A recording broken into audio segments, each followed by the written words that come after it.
उसी नगर में एक पुरुवंशी राजा हुए जिनका नाम था शिवी।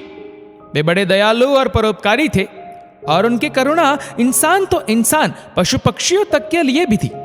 एक बार देवराज इंद्र और अग्निदेव ने उनकी परीक्षा लेने का निश्चय किया और दोनों क्रमशः बाज और कबूतर का रूप बनाकर उनके राजमहल में घुस गए।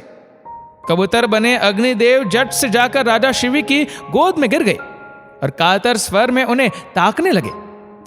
उधर पीछे से बाज बने इंद्रदेव भी आ गए और आकर कहा, हे राजन, ये कबूतर मेरा आहार है, मुझे वापस दे दो, क्योंकि बड़ी देर से इसका पीछा कर रहा हूं। राजा ने उससे कहा, चूंकि यह कबूतर अभी मेरा शरणागत है, इसलिए मैं कभी भी तुमको इसे नहीं दूंगा। इस पर बाज कहने लगा, महाराज, शरणागत की रक्षा करना आपका धर्म होगा, पर मैं भी आपकी ही प्रजा हूं, और अगर आप मेरा आहार छीनते हो तो आप मेरे साथ अन्याय करोगे। अगर आप इस कबूतर को छोड़ दो, मैं और मेरा परिवार भूखे मरने से बच जाएगा, और अगर आपने यह नहीं किया तो मेरे और मेरे भूखे बच्चों की आह आपको लगेगी। अतः हे राजन, आप पाप न करें और मेरा आहार मुझे सौंप कर अपने धर्म का पालन करें। राजा तो हर एक के लिए करुणा रखते थे, तो उन्होंने बात से कहा, देखो, अपने शरणागत को तो मैं तुम्हें कदापि नहीं दे सकता, पर तुम्हारे आहार के लिए इसके स्थान पर मैं अपना मांस तुम्हें देता हूं। तुम भर पेट खा लो और तृप्त हो जाओ।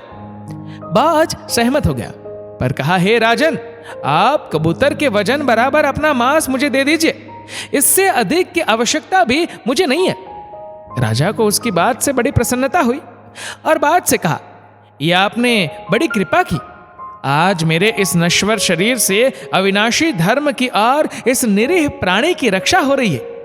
उनकी बात सुनते ही पूरे राज्य में कोलाहल मच गया कि यह कैसी अद्भुत बात है कि एक पक्षी के लिए आज एक राजा अपने शरीर का मांस काट कर बाज को देने जा रहा है। नगर की सारी प्रजा ये अद्भुत दृश्य देखने को एकत्रित हो गई। तराजू मंगाया गया, एक पलड़े में कबूतर को बैठाया गया और दूसरे पलड़े पर राजा ने अपने शरीर के जंघे से मांस काट कर रखा। मांस कम पड़ा तो और काटना पड़ा, और कम पड़ गया तो और काटना पड़ा, और इस प्रकार राजा अपने शरीर का मांस काट काट कर रखते गए। पर तराजू का पलड़ा हमेशा कबूतर की तरफ ही झुका रहा। राजा अपना मांस काट काट कर तराजू पर रखते जा रहे थे, पर उनके चेहरे पर एक शिकन तक नहीं थी। अंत में राजा स्वयं तराजू के पलड़े पर बैठ गए और उनके वहां बैठते ही आकाश से पुष्प वृष्टि होने लगी। राजा अपनी परीक्षा में सफल थे। इसी तरह की एक कथा राजा दिलीप की भी है, जो भगवान राम के पूर्वज थे और जिन्होंने नंदनी गाय के प्राणों की रक्षा के लिए स्वयं को सिंह के सामने अर्पित कर दिया था। हमारे वेदों में ऐसा नहीं है कि केवल गाय की रक्षा की ही बात है। अथर्व वेद में ऋषि कहता है हिंसा, निर्दोषों की हत्या निश्चय ही महाभयानक है, अतः तू हमारी गौ, घोड़े और पुरुषों को न मार। इस मंत्र में ऋषि गौ और घोड़े की जान की कीमत इंसानों के साथ रख रहा है। ऋग्वेद के एक मंत्र में जिनकी सुरक्षा और जिनके सुख की कामना की गई है, उस सूची में माता पिता, जाति बंधु और नौकर के साथ साथ घर के जानवरों को भी रखा गया है।